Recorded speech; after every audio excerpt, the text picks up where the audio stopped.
Hop, donc, juste pour information, le webinaire va être enregistré et vous pourrez accéder au replay directement à la fin d'ici quelques jours.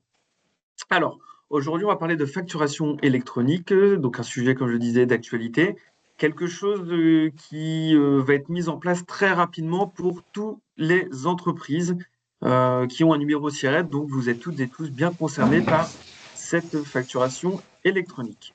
Je vous rappelle de bien pouvoir couper vos micros, s'il vous plaît, pour qu'on puisse bien parler. Donc aujourd'hui, on va plutôt parler de la plateforme. On a déjà fait des ateliers, des webinaires qui avaient lieu sur les obligations légales que je vais rappeler en ce début de webinaire. Ensuite, on aura donc Mathieu Gobert d'Initia qui va nous parler de la facturation électronique, à proprement parler. Et ensuite, Jean-François Salin qui va nous expliquer plutôt pour les commerçants avec les logiciels de caisse, quelles vont être vos obligations et comment vous allez pouvoir mettre en place différents outils. Donc, la facturation électronique, pour faire un petit rappel, qu'est-ce que c'est? Il ne s'agit pas d'un format PDF, d'une facture Word, Excel ou d'un PowerPoint qui est émis par mail. Donc non, ce n'est pas aussi simple. C'est une facture qui va être émise ou transmise sous format dématérialisé par des plateformes agréées. Donc ça veut dire que vous allez devoir... Hop, merci de couper vos micros, s'il vous plaît. Hop, vous allez devoir choisir... Hop, je coupe les micros, pardon.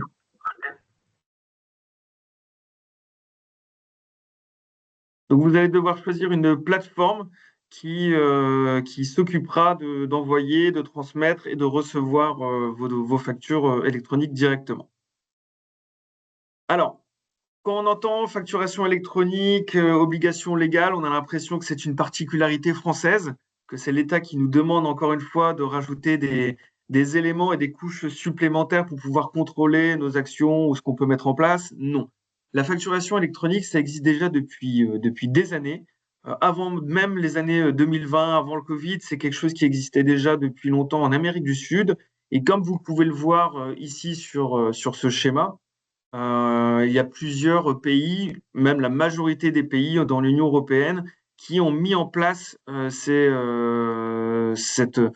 législation et ces contrôles, et notamment depuis 2026 pour la Belgique et pour la France, donc 1er janvier 2026 pour la Belgique et pour la France à partir du 1er septembre. Donc vous voyez, la facturation électronique, ce n'est pas une spécificité française, ce n'est pas quelque chose que nous avons mis en place comme ça, c'est vraiment, nous sommes un peu en retard d'ailleurs par rapport à tous ces pays dans la mise en place de ce process. Donc, comme je l'expliquais tout à l'heure, est-ce que on va être concerné, qui va être concerné par cette réforme? Il faut savoir que toutes les entreprises qui ont un numéro SIRET et qui sont assujetties à la TVA en France vont être concernées par la facturation électronique. Même si vous êtes en micro-entreprise et que vous ne facturez pas la TVA, vous restez assujetti quand même à la TVA en France. Vous avez un numéro TVA. Donc, vous êtes concerné. Par exemple, on voit non redevables les micro-entreprises et redevables tous les autres types d'entreprises. Donc, ça veut dire concrètement que vous allez devoir utiliser et choisir une plateforme agréée pour recevoir à minima au 1er septembre des factures et en émettre un petit peu plus tard. Donc, si vous êtes une association à objectif non commercial, des particuliers ou des entreprises non établies en France, vous n'êtes pas assujetti. Par contre, si, on va dire, à titre personnel, vous faites partie d'une association à objectif commercial, si vous avez une SCI, par exemple, eh ben, il y a un numéro SIRET. Donc, pour ce type d'entreprise, holding, SCI ou autre, vous allez être assujetti, vous allez devoir choisir une plateforme de facturation électronique. Donc, vous voyez ici, vous aurez accès après au webinaire, au support, mais toutes les prestations effectuées dans le domaine de la santé, dans l'enseignement, l'immobilier, l'opération bancaire, assurance, etc., vous allez devoir choisir.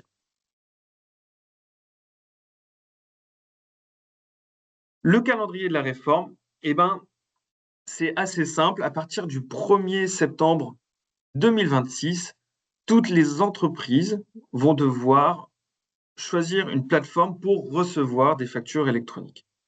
Que ce soit les grandes entreprises, les ETI, les PME ou les micro-entreprises, vous allez pouvoir recevoir des factures via une plateforme. À partir du 1er septembre 2026, les grandes entreprises vont devoir émettre des factures électroniques pour tout le monde.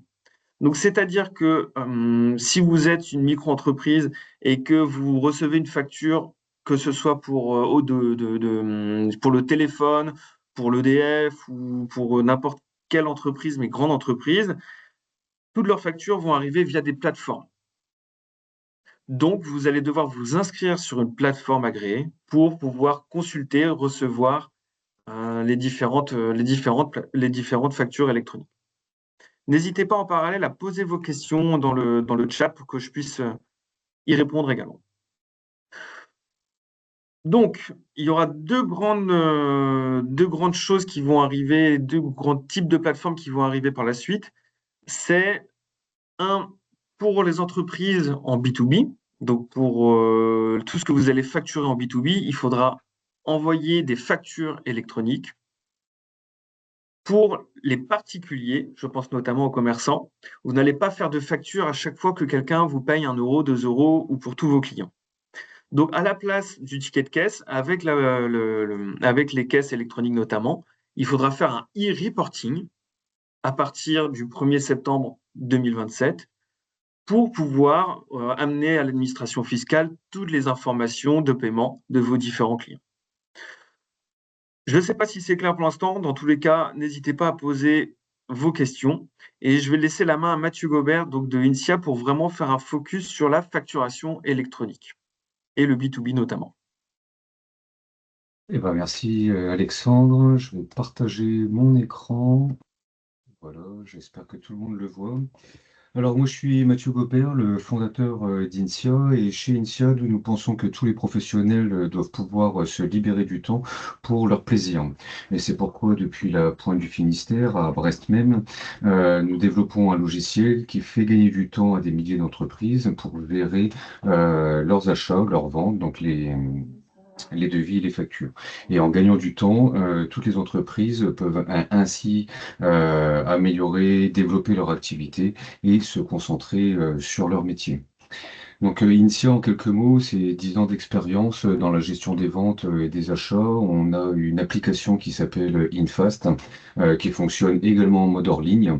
Donc, même si vous n'avez pas de connexion Internet, vous pouvez utiliser notre application. Aujourd'hui, c'est plus de 2000 clients. Notre cible, c'est clairement la très très petite entreprise et de tout secteur, tout domaine d'activité. On est bien entendu connecté avec les logiciels comptables, donc ça permet à vos comptables de récupérer toutes vos informations d'achat et de vente pour éviter de la ressaisie. On a un service client qui est très réactif, on répond en moins de 5 minutes, 7 jours sur 7, donc même les week-ends et les jours fériés. Maintenant, Alexandre a présenté un petit peu la réforme, surtout sur les dates. Ce qu'il faut bien comprendre, c'est qu'on a trois nouveaux acteurs avec cette réforme. Donc, on a la plateforme publique de facturation qui est l'État. C'est clairement pour lutter contre la fraude à la TVA. Et aujourd'hui, l'État, il va mettre en place ce qu'on appelle l'annuaire euh, public de facturation. Donc en fait, chaque sirène, chaque entreprise va être enregistrée dans l'annuaire au niveau de la plateforme publique de facturation. Donc vous serez jamais en contact directement avec la plateforme de l'État. De l'autre côté, on a ce qu'on appelle les solutions compatibles. Les solutions compatibles, ce sont vos logiciels que vous utilisez au jour le jour, donc les logiciels de devis, de facturation ou les logiciels de caisse quand vous êtes en magasin. Et donc, ce sont les logiciels que vous avez l'habitude d'utiliser si vous êtes déjà équipé. Si vous n'êtes pas encore équipé et que vous utilisez encore du Word ou du Excel, c'est le moment de choisir la solution compatible. Et au milieu de tout ça, eh ben, on a les plateformes agréées. Alors, elles sont dites agréées parce que c'est l'État qui les a labellisées. Il y a des spécificités de sécurité qui sont là. Ces plateformes-là, c'est elles qui vont faire transiter les factures entre la solution compatible du vendeur et la solution compatible de l'acheteur. Elles vont vérifier la conformité des factures et en parallèle de ça, vont envoyer quelques informations justement à la plateforme publique de facturation. Donc c'est qui l'acheteur, qui le vendeur, les montants et la TVA. Donc il y a un petit peu un abus de langage parce que en fait les plateformes agréées, vous serez jamais en contact avec eux. Donc en fait vous ne choisissez pas la plateforme agréée, vous choisissez la solution compatible, la solution que vous utilisez tous les jours. Et c'est cette solution compatible qui est adossée à une ou plusieurs plateformes agréées qui va faire transiter vos factures. Donc il y a deux parcours, Alexandre l'a commencé à le dire, pour les factures, et ça va dépendre de vos clients. Si vos clients, ce sont des particuliers ou des entreprises étrangères, et ben, comment vous allez envoyer vos factures? Et ben, ça va rien changer, vous ne changez pas vos habitudes, ça peut être du courrier postal, des emails, puisque les particuliers n'ont pas l'obligation d'avoir un logiciel pour recevoir vos factures. En revanche, l'État impose à ce que vous envoyiez quelques informations quand même sur vos ventes. Donc c'est ça qu'on appelle le e-reporting. Et si jamais vos clients, ce sont des entreprises françaises, des entreprises assujetties à la TVA, là, c'est là que ça va changer un petit peu. Ce sont vos logiciels, donc les solutions compatibles, qui vont transformer vos factures au bon format électronique, vont transférer la facture à la plateforme de réception de votre client.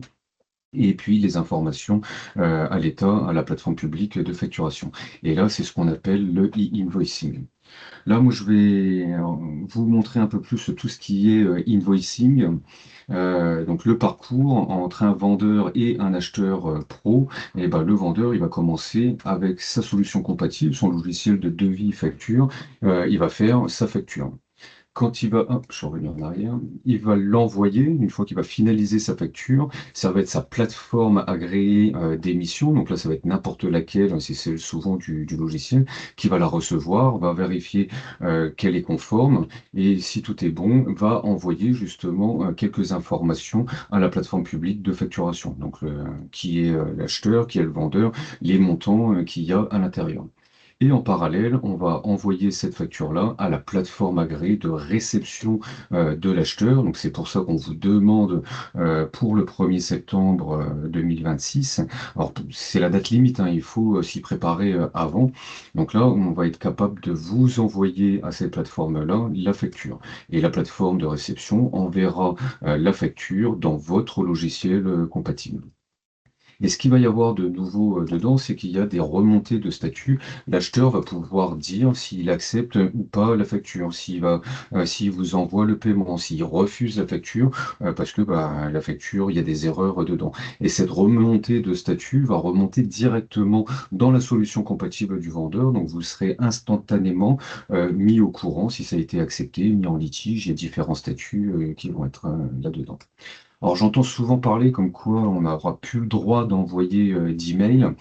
Pour moi, la facturation ne se limite pas à envoyer simplement un email à son vendeur. On aura toujours besoin d'envoyer un email, déjà pour prévenir l'acheteur, bah voilà, je t'ai envoyé ma facture. Il y aura peut-être un bon de commande, peut-être des pièces jointes, peut-être tout simplement un mot sympathique. Donc on aura bien sûr le droit d'envoyer toujours des emails. Par contre, si vous envoyez un PDF par email, il n'a aucune valeur. Ce qui reste la valeur probante, la valeur légale, c'est la facture qui aura transité par le réseau de la facturation électronique. Donc, en résumé, le invoicing, c'est dès que vous facturez des professionnels français, c'est le invoicing. Le e-reporting, ce sont tous les autres cas. Et là, je laisserai Jean-François de Carouane expliquer un petit peu plus le e-reporting. Donc, comment ça va se passer la réception des factures? Bah, déjà, il faut être inscrit à l'annuaire public. Alors, qu'est-ce que c'est que l'annuaire? C'est simplement un bulletin que l'État a, et dedans, on a pour chaque sirène ce qu'on appelle un code de routage, une adresse électronique. Donc, il va falloir s'inscrire dans cet annuaire. Comment que ça va se passer? Il va falloir déjà vérifier son identité parce que il faut bien qu'on vous envoie à vous vos factures et pas les factures de l'entreprise d'à côté. Donc ça va dépendre un petit peu en fonction des plateformes agréées, des logiciels que vous utilisez. Souvent, on va peut-être vous envoyer un SMS. Dans le SMS, il y aura un lien qui vous permettra de prendre en photo votre pièce d'identité et puis peut-être de faire un selfie. Nous, chez Inface, il y aura simplement la pièce d'identité à prendre. Ça prend 5 minutes à s'inscrire. La validation se fait dans les 5 minutes, si tout est bon, si tout est bon. Et ensuite, il va falloir choisir un code de routage qu'on appelle plus communément une adresse électronique, à pas confondre avec l'adresse email. L'adresse électronique, en fait, ça va être votre sirène. Là, j'ai fait une faute, c'est pas le siret, hein. Euh, et ici, vous aurez un code. En France, le code, il commence forcément par 0225, c'est le code du pays français. Et derrière, on va mettre le sirène. Vous avez la possibilité, mais dans certains cas, moi je le déconseille, de mettre des suffixes derrière et c'est vous qui choisissez les suffixes. Par exemple, vous avez une entité à Brest et une entité à Quimper. Vous pouvez choisir d'avoir deux codes de routage, un pour Brest et un pour Quimper. Ça permet que le logiciel qui est basé à Brest reçoive ses factures d'achat sur Brest et puis l'entreprise de Quimper. Pour les plus grosses entreprises, ça peut être des services, le service achat de matières premières, on aura SIRET matières premières, SIRET transport pour tout ce qui est transport. Moi, je conseille fortement pour les petites structures de garder simplement votre numéro de sirène, puisque vos fournisseurs, quand il va falloir qu'ils vous envoient des factures, avec le sirène, en consultant l'annuaire, ils vont regarder en fonction de votre sirène. S'ils trouvent qu'un seul code de routage, qu'une seule adresse, bah, c'est facile, c'est celle-là qu'ils vont choisir. S'ils envoient deux, bah, ils sauront peut-être pas laquelle choisir. Donc, si c'est Brest ou Quimper, ça va être facile. Si c'est en fonction du service, ça risque d'être plus simple. Donc, ça sera à vous de communiquer ensuite, surtout si vous en avez plusieurs, vos adresses de routage. Une fois que vous avez choisi vos adresses, il y aura un mandat à signer. Ce mandat-là, ça voudra dire, bah, moi, en tant que responsable de mon entreprise, de ma structure, je valide que j'ai choisi telle plateforme agréée pour la réception et que je valide mes adresses. Et une fois que c'est fait, eh ben, vous serez en mesure de recevoir vos factures directement dans vos logiciels, dans votre logiciel de devis, facture ou logiciel de caisse.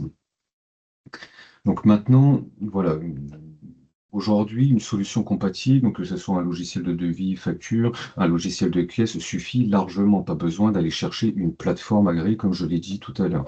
Ce sont vos solutions compatibles qui vont se charger de mettre les mentions légales, tous les champs requis dedans. Ce sont vos logiciels qui vont émettre les factures au bon format. Donc il y a plusieurs formats, je ne vais pas rentrer dans les détails techniques. En gros, ça va être une facture, ce qu'on appelle un facture X, c'est un PDF avec dedans simplement des données lisibles par la machine. On va envoyer, ce sont les solutions compatibles qui vont envoyer ceci à la bonne plateforme et la solution compatible de votre acheteur, de votre client, pourra la réceptionner. Donc les critères de choix visaient la simplicité d'utilisation. C'est vous qui utilisez vos logiciels au quotidien. Posez-vous les questions de s'il y a un problème, c'est quoi l'accompagnement qu'il y a derrière? Est-ce que c'est l'éditeur de logiciel qui est derrière? Est-ce que c'est le cabinet comptable? Est-ce que qui va faire? Et en combien de temps j'aurai une réponse? N'oubliez pas que c'est l'argent de votre entreprise, ça peut de temps en temps être des questions qui peuvent être anxiogènes. Vérifier la sécurité, la robustesse des solutions que vous choisissez. Bien entendu, regardez le coût. Chaque concurrent, chaque confrère a ses coûts différents. Et puis, bah, regardez si l'intégration avec les plateformes agréées est invisible. Aujourd'hui, comme on l'a vu, la réforme ne va pas changer vos habitudes. Il faut que l'intégration soit le plus invisible pour vous. Et puis, bah, si possible, que votre solution compatible soit connectée avec votre comptable. Ça permettra à votre comptable de récupérer toutes les informations sans vous les demander. Donc, comme on voit, il n'y a pas besoin de choisir une plateforme agréée. C'est la solution compatible qui se charge de ça. Alors, j'entends souvent, moi, chez mes clients, mais aujourd'hui, je sais plus quoi faire. Mon comptable, il insiste, il est vraiment fort. Pourtant, ça fait longtemps que j'utilise votre solution Infast. Qu'est-ce que je dois faire? Alors, j'ai fait une vidéo, vous pourrez la retrouver sur notre chaîne YouTube d'Infast. Que faire justement si mon comptable il insiste? Donc déjà, pourquoi le comptable il insiste? Bah parce que lui, sa matière première, ce sont vos données d'achat et vos données de vente.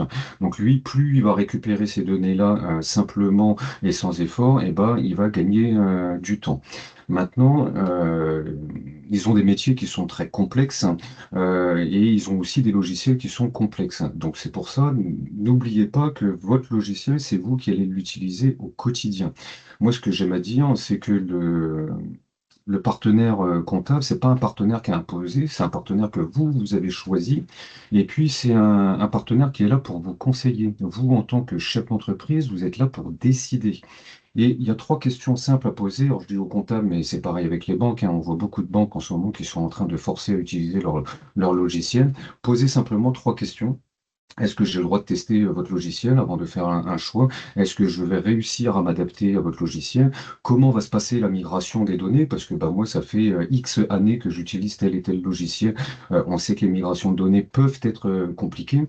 Et puis, va être le coût qui va y aller derrière? Et encore une fois, quel est l'accompagnement que j'ai? Qui c'est qui répond? Est-ce que c'est le collaborateur comptable, l'expert comptable, l'éditeur de logiciel, la plateforme agréée de l'éditeur du logiciel? On voit que les temps de réponse peuvent être longs. Si vous avez un bon partenaire, il n'aura aucun problème à répondre à ces trois questions. Donc n'oubliez pas, vous êtes le décideur, c'est vous qui décidez et ce n'est pas le cabinet comptable. Donc voilà, chez Insia, on apprécie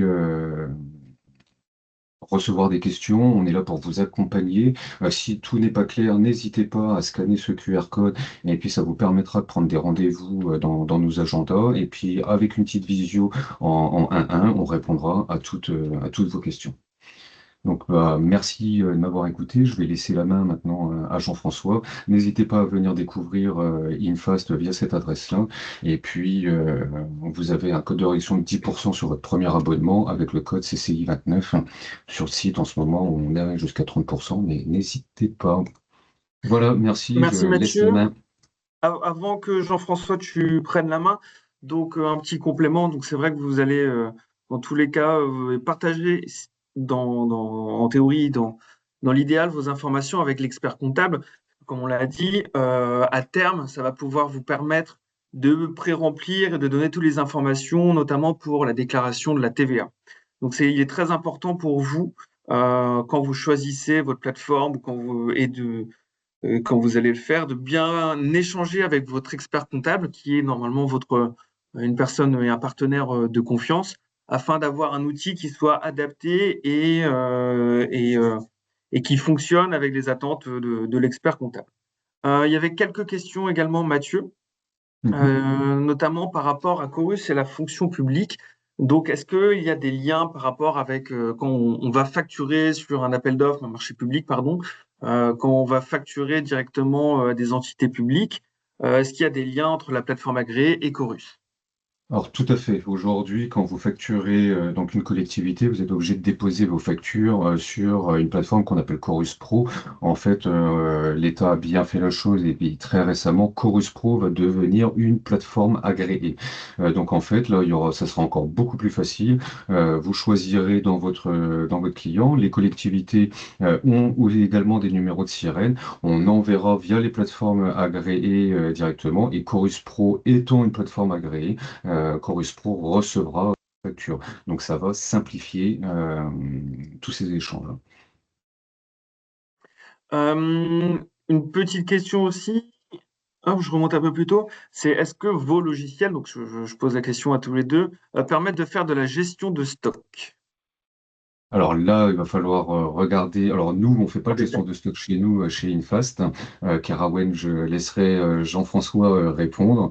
Là, il faut regarder des solutions compatibles. Il y en a énormément sur le marché. Et c'est ce que je dis aujourd'hui, avant le 1er septembre 2026. Prenez le temps de bien choisir vos outils. Ce sont les outils qui vous aideront demain.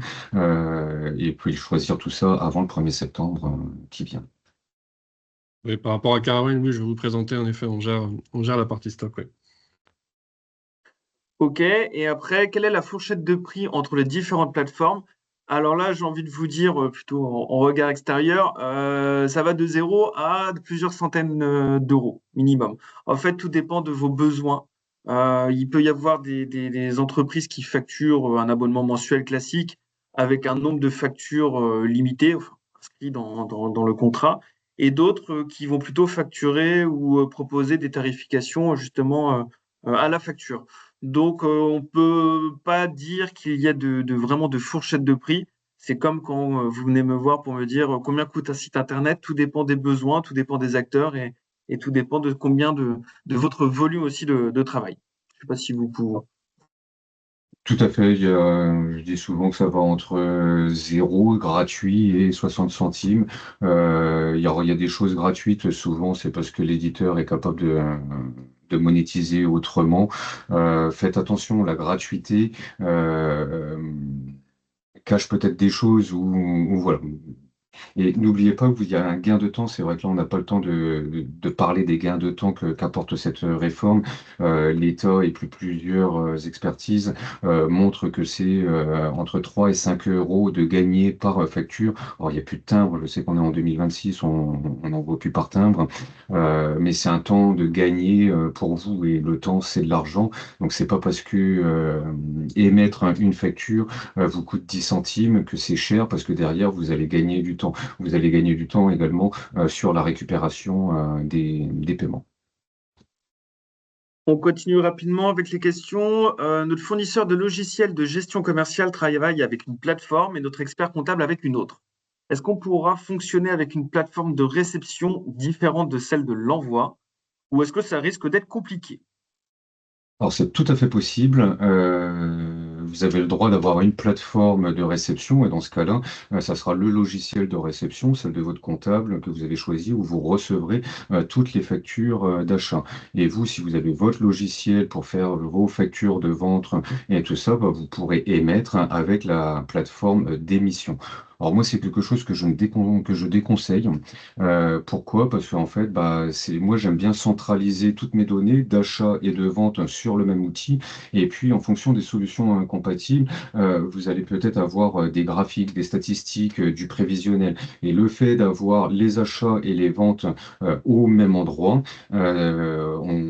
on pourra plus facilement piloter son entreprise.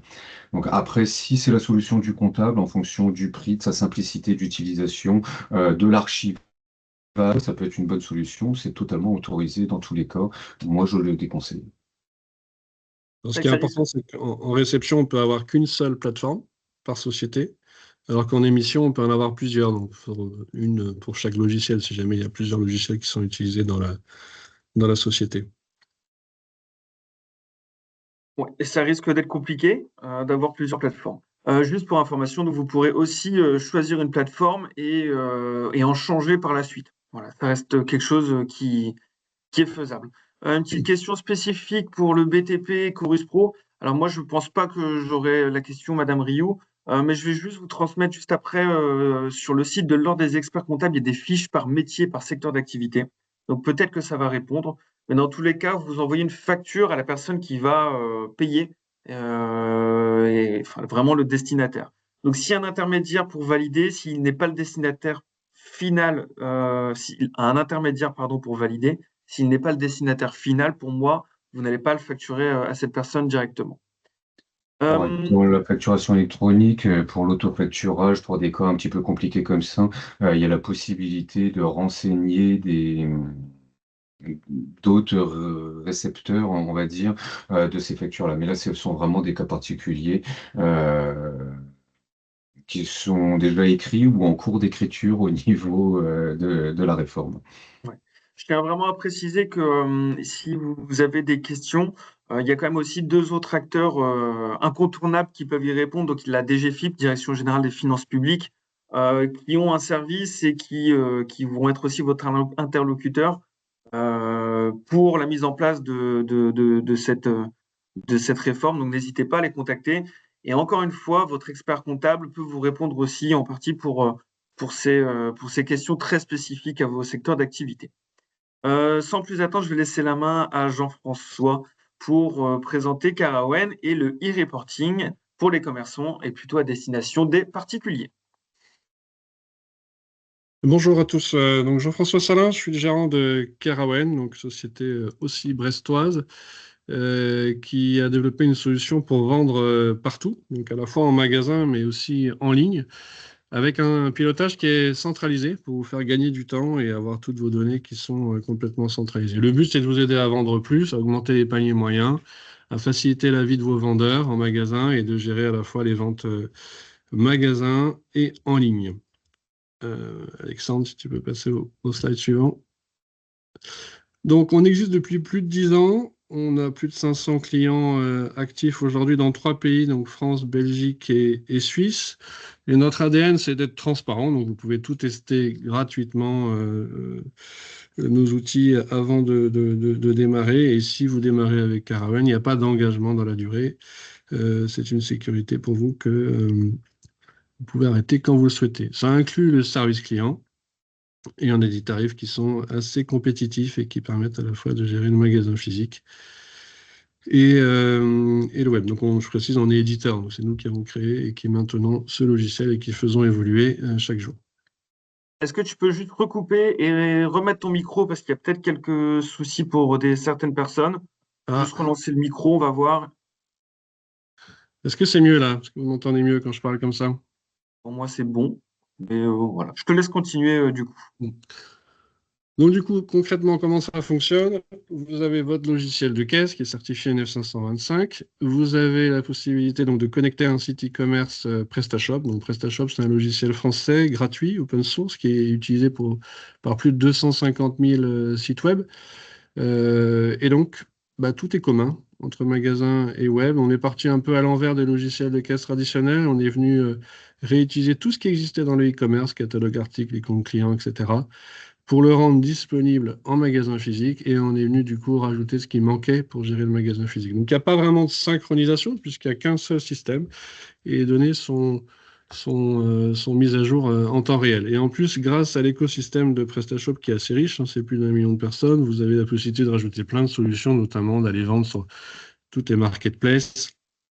Je vous en ai mis quelques exemples avec Amazon, c'est discount, mais il y en a bien d'autres et aussi vendre sur les réseaux sociaux. Et donc l'intérêt, c'est que c'est un back-end centralisé et comme vous le voyez, donc on gère la facturation électronique française, mais aussi belge, qui est complètement différente de la facture électronique française. Je tiens à préciser, Jean-François, vous voyez en haut, il y a un petit logo facturation électronique. C'est ce petit logo qui doit faire foi pour les solutions que vous allez choisir. Comme quoi, ils sont bien agréés et ils font bien le lien, ils sont bien certifiés par l'État. Donc faites bien attention en choisissant aussi votre logiciel que ce petit logo apparaisse. Le deuxième point, donc, c'est la partie pilotage, hein, c'est votre quotidien. Donc, le pilotage est centralisé. Vous avez un seul catalogue article, donc des stocks qui sont mis à jour tout le temps, avec des applications pour gérer des inventaires, des commandes fournisseurs. Si vous avez plusieurs magasins, faire des transferts, on a jusqu'à 25 magasins, des chaînes de 25 magasins. Et à droite, vous avez tout ce qui est la partie pilotage, donc toutes vos ventes, en fait, vos stocks, une synthèse financière, des paiements, enfin tout type de rapports qui sont donc disponibles sur du web. Donc, peut être chez vous le soir en boutique, avec toute une gestion des droits. Et puis après, on gère des applications pour des étiquettes, du SAV, des préparations de commandes. Et pour en arriver à la comptabilité, donc on peut faire des exports faits pour aller avec les différents logiciels des cabinets comptables. Et on a une intégration en cours là, avec Pennyline où on remontera du coup chaque soir automatiquement le chiffre d'affaires du jour. Donc il n'y aura plus besoin dans ce cas-là d'aller faire des exports. Donc ça, c'est la partie pilotage. Le troisième point, c'est la partie marketing pour faire du développement commercial. Donc avec notre solution, toute l'activité, enfin tout ce que vous mettez en place est commun entre la caisse et le e-commerce. Donc, les comptes clients, il n'y en a qu'un. On peut le créer sur la caisse ou en ligne. Le client peut voir l'historique de toutes ses ventes sur le site web directement. Le vendeur a aussi la même image sur la caisse. Du coup, si vous mettez un programme de fidélité et de parrainage, ben, il fonctionne partout. Pareil, les cartes cadeaux, vous pouvez les vendre sur le site ou en boutique. Elles sont utilisables partout. On a un devis omnicanal qui est assez intéressant. Vous avez passé 10 minutes à conseiller un client, vous envoyez un devis. Le soir, ils retrouvent le devis sur leur téléphone, ils cliquent dessus, ils arrivent sur votre site web, ils sont déjà connectés, ils n'ont plus qu'à payer.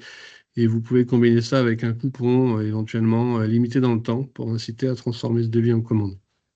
Après, il y a tout ce qui est communication pour faire emailing, etc., et des avis clients. Donc ça, c'est la partie marketing. Et il y a une option, Caravan Pay, qui permet en fait d'offrir un service de paiement alternatif aux banques. L'intérêt, c'est tout est centralisé, le paiement en magasin et le paiement en ligne. Et vous pouvez utiliser, comme on voit sur le dessin, une tablette pour encaisser complètement en mobilité ou même votre téléphone portable pour encaisser un paiement ou un TPE classique. Voilà un petit peu une présentation de Kerawen. Donc pour en revenir au sujet du jour, donc il y a la facturation électronique. Donc avec Kerawen, elle est gratuite en émission et en réception, donc il n'y a pas de surcoût à ajouter pour cette nouvelle réglementation. Et on a un partenariat avec Pennyline qui fait beaucoup de marketing en ce moment. Donc vous avez une société assez jeune qui a 6-7 ans avec plus d'1 million d'entreprises clientes en France et qui est valorisée, je ne sais plus d'1 milliard d'euros. Et donc, grâce à ça, on va gérer les 3 piliers de la réforme. Donc, quand vous êtes un commerce physique, donc on va gérer à la fois la partie web et la partie magasin physique. Donc, le invoicing, je ne vais pas rentrer dans les détails, Mathieu nous l'a décrit tout à l'heure. Juste un petit point, c'est que sur la partie invoicing, donc le but, c'est de déclarer la TVA et de transmettre des informations de la facture à l'État. Il y a une option ici qui est de dire on fait la facture a posteriori, c'est-à-dire qu'on va juste donner les détails à l'État du contenu de la facture, des produits vendus au nom du client. Donc ça, c'est uniquement pour le B2B, hein, France. Mais on peut dire que là, on ne va pas venir incrémenter la TVA en temps réel à chaque fois qu'on envoie une facture. On va juste donner ces informations de détail. Et dans ce cas-là, c'est dans la partie e-reporting au milieu qu'on va venir transmettre l'ensemble de la TVA, à la fois pour les ventes B2C, donc qui sont un total journalier, et c'est anonyme. Les ventes B2B internationales, on est obligé de les détailler, contrairement aux ventes B2C. Et les ventes B2B France, donc si on est en facture a posteriori, vous aurez l'ensemble de votre TVA qui sera transmis tous les 10 jours. Donc si vous êtes en régime réel mensuel, la plupart des entreprises, mais il faudra transmettre tous les 10 jours. Et si vous êtes dans les autres régimes, c'est tous les mois. Et tout ça est géré automatiquement par le logiciel, vous n'avez pas besoin d'intervenir. Après, la partie reporting de paiement, c'est un peu spécial, tout le monde n'est pas concerné, mais c'est quand vous vendez des prestations de services, la TVA est due au moment où vous êtes payé, pas au moment où on émet la facture. Alors, si vous voulez, dans ce cas-là, il faut transmettre à l'État quand est-ce que vous avez été payé, etc. Vous pouvez éviter ce suivi en en optant pour la TVA sur les débits, c'est-à-dire que dès que la facture est émise, vous payez l'ensemble, vous déclarez la TVA. Donc, si on prend un marchand de vélos qui a un peu une activité de vente de biens, donc il vend des vélos, il répare des vélos, donc il fait du service, il a un contrat de maintenance peut-être avec la pizzeria où il loue des vélos à côté, il vend parfois à l'étranger, mais en fait, avec des reporting, vous avez à la fin 48 rendez-vous fiscaux par an. Aujourd'hui, on en a 12, hein, il faut déclarer la TVA pour le 20 du mois, avant le 20 du mois. Bah là, si on prend il y aura 48 rapports qui seront transmis à l'État. Bon, la bonne nouvelle, comme je vous ai dit, c'est que c'est transparent pour vous, on le gère, donc vous ferez une vente un peu de façon classique aujourd'hui en renseignant bien un numéro de sirène si c'est une vente B2B France, et puis on va gérer le e-reporting et le invoicing automatiquement. Prochain slide, s'il vous plaît. Et donc, juste pour terminer, un petit schéma d'architecture pour montrer un peu comment fonctionnent les flux d'e-reporting. C'est un peu redondant avec ce qu'a dit Mathieu, mais d'une façon un peu différente. Vous avez vu, donc, en haut à gauche, c'est vous, c'est votre logiciel de vente. Vous avez tout en bas la DGFiP, donc c'est là où aujourd'hui votre comptable vient transmettre la TVA le 20 du mois. Et on a rajouté la plateforme qui est juste au-dessus, qui est la PPF. Je ne sais pas si vous voyez ma souris, mais PPF donc en Bordeaux qui va recevoir automatiquement les e-reporting et les e-invoicing. Et donc du coup, vous avez le scénario e-reporting. Vous voyez, c'est tous les jours, nous on va le transmettre à notre partenaire Pennyline. Et Pennyline, tous les 10 jours, si vous êtes en mensuel, va le transmettre à l'État, donc avec le total TVA, chiffre d'affaires. Et si jamais vous avez une facture, là je ne vais pas préciser, mais c'est une facture B2B France, uniquement B2B France, elle va partir à Pennyline en temps réel, au moment où vous transformez la commande en facture, et elle va arriver donc à votre client, et en même temps elle va être transmise à l'État, où il aura tout le détail de la facture, et potentiellement aussi comment dire, la TVA si vous n'avez pas opté pour la facture a posteriori. Donc voilà un petit tour d'horizon, donc n'hésitez pas s'il y a des questions. Donc la bonne nouvelle quelque part, c'est que la complexité est gérée automatiquement par nos outils et que ça n'aura pas de grands changements pour vos vendeurs quand ils vont émettre des factures ou effectuer des ventes. Merci Jean-François. Première question, si on n'a pas un logiciel de caisse ou une caisse connectée, ça veut dire qu'il faut qu'on recopie ou qu'on mette notre ticket, notre récapitulatif quotidien sur la plateforme? Alors, c'est une bonne question. Je ne pense pas que ce soit possible. Il me semble que ça doit vraiment être automatique parce que si vous faites ça, ça veut dire qu'il faut que vous ayez un partenariat avec une PA qui accepterait que vous mettiez des, des, des, des données à la main. C'est pas le but de la réforme, c'est pas l'esprit de la réforme, je pense, mais peut-être que je suis pas au courant de certains détails. Mais dans ce cas-là, il vous faut, ouais, il vous faut une PA. Donc, sans PA, vous ne pourrez pas transmettre automatiquement les données dans tous les flows qu'on a vus tout à l'heure. Et de mémoire, c'est complètement interdit à partir de 2028 et moi, je vous conseille de vous équiper, hein. Et ce sera plus simple. Ça vous fera gagner du temps parce que sinon, vous Je allez vais devoir trouver là, tout faire à la main. temps. Est-ce que vous avez des conseils à donner pour une micro-entreprise? Il y a beaucoup de petites entreprises, de petits micros qui n'ont pas forcément le temps, qui ne facturent pas énormément, pour pouvoir bien choisir son logiciel ou pour pouvoir vraiment se mettre en conformité assez rapidement. S'il y a très très très peu de factures, je crois que Pennyline a une offre gratuite pour des auto-entrepreneurs, par exemple, pour regarder sur leur site. Après, dès que si vous faites des ventes typiquement dans des commerces, des magasins, après c'est fortement conseillé d'avoir un logiciel dédié parce que sinon vous allez passer beaucoup beaucoup de temps à gérer tout ça manuellement. Et puis je pense que comme le disait Mathieu, ça sera interdit après en 2028. C'est pas l'esprit de la réforme. Non, pour les petits, je comprends que le prix, ça soit problématique, mais les solutions gratuites, moi je le dis souvent, hein, si c'est gratuit, c'est que c'est vous le produit. Donc demandez-vous comment l'éditeur arrive à se rémunérer. Aujourd'hui, on est dans un monde où malheureusement tout se paie et je pense que vous ne vendez pas vos services gratuitement également. Donc posez-vous les questions de vos données. Après, je parle pas pour les autres, mais voilà. Ouais, la question de la donnée est très importante, donc n'hésitez pas à vous renseigner là-dessus. Un des bénéfices aussi, on l'a pas évoqué, mais de la facturation électronique, c'est aussi la sécurité de vos données. Il y a beaucoup de fraude à la facture, de plus en plus même ces derniers temps. Donc dites-vous que les factures reçues par mail notamment, on pouvait vite les falsifier. Donc vous avez une certaine sécurité de récupérer ces factures sur des plateformes qui sont agréées et sécurisées. Alors, au niveau des questions, donc il y aura toujours la possibilité de faire des factures classiques, notamment pour les envoyer aux particuliers ou aux clients étrangers. Oui, ça ne change pas parce que ça passe pas dans le volet e-invoicing de la réforme de la facturation électronique. Donc ça, vous pourrez les envoyer en parallèle. Et d'autre part, la facture électronique, quand c'est des B2B France, c'est une facture X et elle contient à la fois un PDF et des données XML. Donc ce PDF-là, vous pourrez aussi le transmettre à votre client en parallèle pour qu'il ait l'information. On n'aura pas de valeur juridique, mais c'est possible de la transmettre. Les factures classiques, faut pas oublier que ça reste une facture classique, hein, c'est juste le format qui change, hein. En revanche, pour tout ce qui est particulier à l'étranger, on l'a bien dit, il y a le e-reporting à faire. Et aujourd'hui, il y a que les solutions compatibles qui sont capables de le faire via leur plateforme agréée.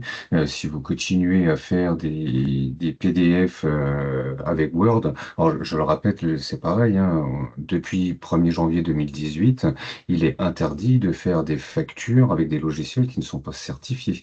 Word, Excel, Adobe Illustrator ne sont pas des logiciels de devis et de facturation. Donc, une autre question, si j'ai bien compris, les factures sont transmises à nos clients tous les 10 jours. Non, c'est le e-reporting, donc quand on facture aux Dans les- particuliers, où l'information va revenir à la plateforme, enfin à la plateforme de l'État tous les 10 jours. Euh, donc une question, d'ici 2028, il y aura donc une plateforme agréée pour les particuliers? Non, non, non. On ne devra pas choisir à titre personnel des plateformes pour recevoir nos factures d'artisans ou autres. Donc il n'y a pas de souci. Est-ce que j'ai loupé quelque chose? Pour résumer, quand vous vous vendez à des particuliers, il n'y a rien qui change. Vous envoyez toujours par email, par courrier postal, tout ça. La seule chose qui change, mais ça, ce sont vos logiciels qui le font, c'est ce e-reporting qui a lieu tous les 10 jours ou tous les mois. Donc ça change rien pour les particuliers. Et bien entendu, on ne va pas les obliger à choisir une plateforme ou un logiciel. La petite chose qui change, c'est pour les ventes entre pro à pro français où là, c'est la facture qui transite vraiment via le réseau de la facturation électronique, donc ce qu'on appelle le e-invoicing. Est-ce qu'il y aura un report de la réforme? Non. Il y a déjà eu quelques reports. Donc, non, à partir du 1er septembre, vous devez être en capacité de recevoir vos factures. C'est C'est-à-dire, 500 € d'amende dès septembre pour toute entreprise qui n'a pas choisi de plateforme agréée de réception. Et ensuite, c'est 1 500 € d'amende tous les trimestres. Et le système est fait que si un fournisseur essaie de vous envoyer une facture via le réseau, mais que vous n'avez pas d'adresse électronique, le PPF est tout de suite au courant. Alors, est-ce qu'ils vous enverront une amende tout de suite? Peut-être qu'il y aura un délai et qu'ils vont accepter que ça soit octobre, décembre, ça j'en sais rien. Mais l'État a bien dit qu'il y aurait zéro report et que les amendes allaient tomber assez rapidement. ouais. Après, évidemment, il y aura toujours un petit droit à l'erreur. Il y aura sûrement un premier avertissement dans les faits. Mais voilà, donc il y aura pas de report, il y aura pas de très grande souplesse sur la mise en place. Donc c'est pour ça, comme tu le disais au début, Mathieu, je vous invite dès maintenant, nous sommes en juin, je vous invite dès maintenant à vous pencher sur le sujet des plateformes et des solutions comptables, parce que le temps de pouvoir, c'est comme pour tout logiciel ou comme tout prestataire que vous devez choisir. Je vous conseille d'aller voir une, deux, trois personnes, trois plateformes ou trois solutions pour vraiment voir ce qu'ils proposent, pour voir les différents devis, les différents tarifs, et pour pouvoir vraiment avoir un outil qui soit prêt au 1er septembre. Sachant que si vous partez en vacances, que ce soit en août ou en juillet, je sais pas, ou après, selon vos activités, eh ben, faut vraiment que vous anticipiez un maximum tout ça. Euh, Mon activité est à l'arrêt depuis plusieurs mois. Dois-je quand même choisir ma plateforme pour le 1er septembre? Oui, parce que si vous recevez toujours des factures, il faudra choisir sa plateforme pour les recevoir. Euh, Est-ce que si j'envoie une facture en B2B, que le client la refuse, y a-t-il un délai pour prononcer ce refus? Ou doit-il m'apporter une motif ou aurais-je le nom et le moyen de contacter la personne qui a refusé ma facture? Alors là-dessus, je pense que alors, il n'y a pas de délai qui est mis. Il est obligé de le mettre après. Une fois que la facture elle est envoyée, lui normalement, il va devoir payer la TVA dessus. Euh, Il doit apporter un motif, oui. Donc il y a plusieurs statuts. On n'en a pas parlé ici parce qu'on n'avait pas forcément le temps. Il y a plein de statuts qui sont possibles. Il y a le litige, donc ça veut simplement dire bah j'ai commandé 3 palettes et puis vous m'en facturez 4. Il y a la suspension. J'attends des demandes supplémentaires, des documents supplémentaires. Donc la facture elle est suspendue et voilà. Et à chaque fois vous pourrez mettre une raison. Et puis après, faut pas oublier que on reste des humains. Le téléphone, l'email est toujours là quand même. Quand vous recevez une facture avec des erreurs, souvent vous appelez votre fournisseur pour lui poser des questions. Donc ça n'empêchera pas la communication et l'humain dans toute cette facturation.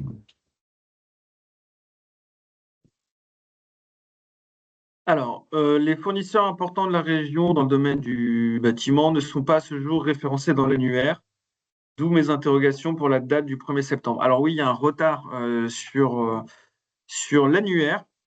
Donc ça, c'est vraiment un travail important. La DGFiP aussi, les experts comptables, ou nous à la CCI, on va bien communiquer auprès de tout le monde pour qu'ils puissent être présents et visibles sur l'annuaire pour le 1er septembre 2026.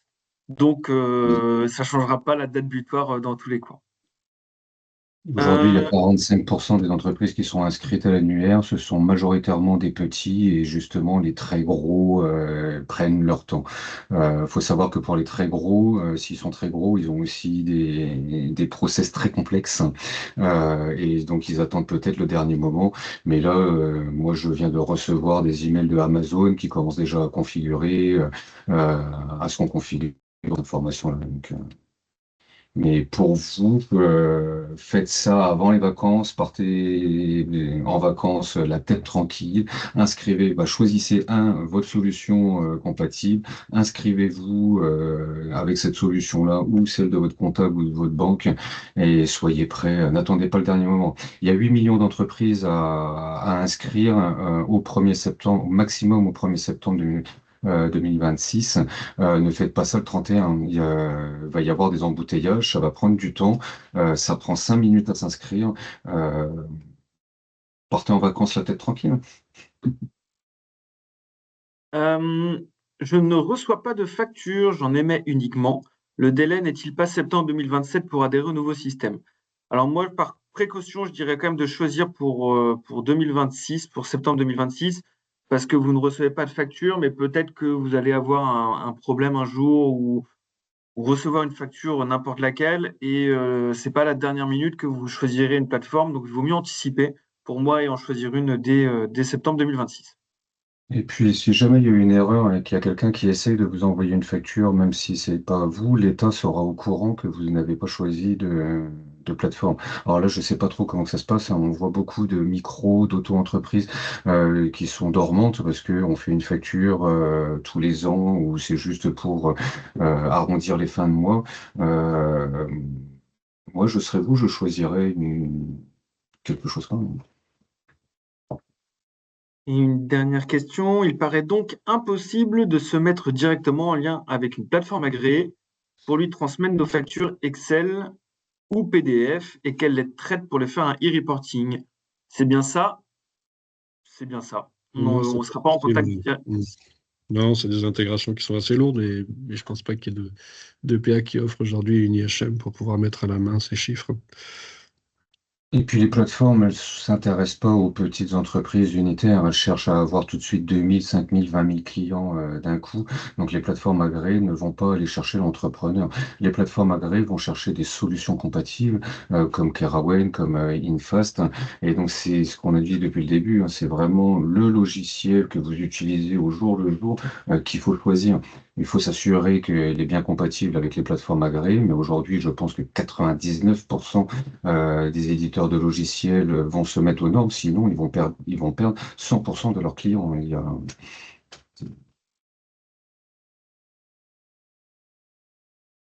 Euh, je vends pas d'autres produits, mais des séances de bien-être. Je dois avoir un logiciel en place pour recevoir les factures de mes fournisseurs dès le 1er septembre, n'est-ce pas? Oui, tout à fait. Alors, c'est des logiciels, des factures de grands groupes et ETI que vous allez recevoir à partir du 1er septembre. Donc, si votre fournisseur est une PME ou TPE, elle ne l'enverra pas au 1er septembre. Donc, ne soyez pas inquiets. Par contre, c'est vrai que si vous avez une assurance, un téléphone ou des choses comme ça, vous allez recevoir les factures directement via les plateformes. Je tiens à préciser aussi la petite différence, c'est que si vous allez faire le plein dans une station-service qui peuvent appartenir à des grands groupes ou à des TPE, enfin selon le méthode des franchises, à terme, vous allez être obligé de mettre votre numéro SIRET sur les machines ou voilà pour pouvoir recevoir une facture dédiée. Donc, je ne sais pas encore si ça va arriver. Il faut un peu de temps au niveau logiciel ou si ça fonctionnera comme une note de frais. Mais voilà, il y a plusieurs cas spécifiques qui vont se poser. Tout ce qui est restaurant et essence, par défaut, ce sont des tickets de caisse, donc c'est considéré comme du particulier, donc ça sera du e-reporting. Maintenant, si vous faites de l'essence ou vous allez au restaurant à titre professionnel, il y aura toujours la possibilité de transformer du e-reporting en e-invoicing. Donc là, il y a on ne sait pas trop comment que ça va se passer encore sur le terrain. En Italie, ils sont revenus à la carte de visite et sur la carte de visite, il y a un QR code qui est tout simplement votre code de routage, l'adresse électronique. On sait que des stations essence vont mettre en place ce genre de QR code, mais changer toutes les bornes de stations essence, ça va prendre du temps. Donc, ce qui va se passer, ça va être la possibilité de changer son ticket particulier en un ticket professionnel invoicing. Et dans les restaurants ou les grandes surfaces, ça va être la même manière. Euh, alors là, peut-être que Jean-François en connaît plus, parce que là, c'est plus des solutions, des logiciels de caisse. Comment va se passer, du coup, Jean-François, quand un professionnel achète en son nom? Bien sûr, ici, vous vendez à un professionnel, en fait, on va transmettre la facture invoicing en direct à l'APA, qui l'enverra à l'APA de votre client. Et du coup, moi, en tant que professionnel, je suis obligé de te donner mon Il adresse faut, électronique. il faut au moins le sirène, ouais, ce sera la contrainte peut-être un peu nouvelle par rapport à aujourd'hui. Parfois, les adresses de facturation sont pas forcément très correctes. Le sirène est parfois pas renseigné ou mal renseigné. Là, ce sera obligatoire. Il faudra faire attention à bien saisir un sirène. On mettra aussi des outils pour bien vérifier que le numéro de sirène appartient bien à l'entreprise à qui vous voulez l'envoyer. Il y aura quelques outils de vérification un peu automatiques. Mais ça, c'est un changement qu'il va y avoir dans le quotidien. C'est bien s'assurer qu'on est en train d'envoyer à la bonne personne. Une fois que vous aurez Euh, créé l'adresse une fois, après, ça sera automatique pour les prochaines factures. Comment on fait pour être inscrit dans l'annuaire de la facturation électronique? C'est bien la plateforme agréée qui envoie les informations, c'est bien ça? Mm. Oui, tout Voilà, à fait. ok. Une petite Euh, pub. On fait un webinaire le 25 juin. N'hésitez pas à revenir sur notre site justement pour montrer comment s'inscrire à l'annuaire. Et puis pour en savoir plus sur la réforme, tous nos webinaires sont disponibles sur notre chaîne YouTube où on explique vraiment tous ces canaux et toute la facturation électronique sans langue de bois, sans jargon. Donc n'hésitez pas à aller vous taper YouTube InFast et vous trouverez tous nos replays. Concernant les prélèvements, enfin, certains disent que vous n'avez pas de facture, que ce sont des prélèvements pour les assurances ou autres. S'il y a prélèvement, si vous payez quelque chose et que vous êtes un pro, il y a forcément une facture. Donc vous serez forcément concerné. Dernière question, et après on va terminer. Pour les clients qui mettent en compte au restaurant avec des codes service, comment ça se passe? Je ne sais pas trop ce que c'est les codes service. Jean-François, est-ce que tu as une idée? Alors, je pense que ce qu'il veut dire par là, c'est que c'est une facturation fin de mois. Je Euh, pense.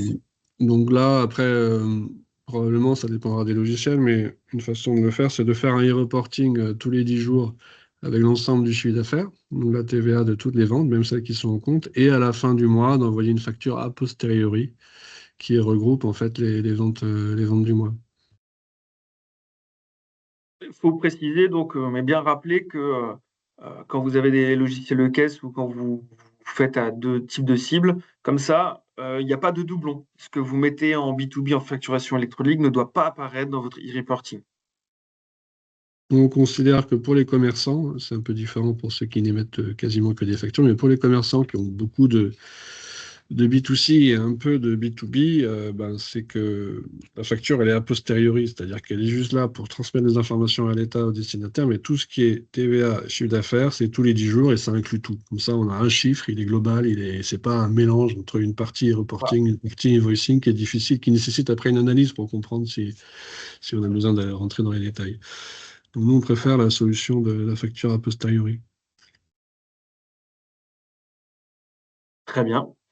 Bah, écoutez, on va s'arrêter là.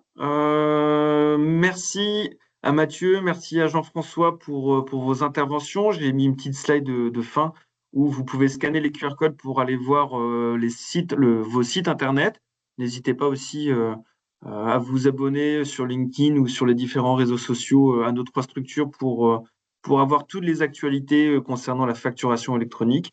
N'hésitez pas non plus à contacter la DGFiP ou votre expert comptable pour vos questions et pour la mise en place, qui pourront également vous donner quelques conseils. Mais n'hésitez pas, on est local, on est sur Brest, donc si vous souhaitez qu'on prenne rendez-vous, qu'on passe même vous voir dans vos locaux, on est là. Voilà, un webinaire brestois aujourd'hui. Très bien, merci à tout le monde et on vous souhaite une belle journée. Merci beaucoup, au revoir.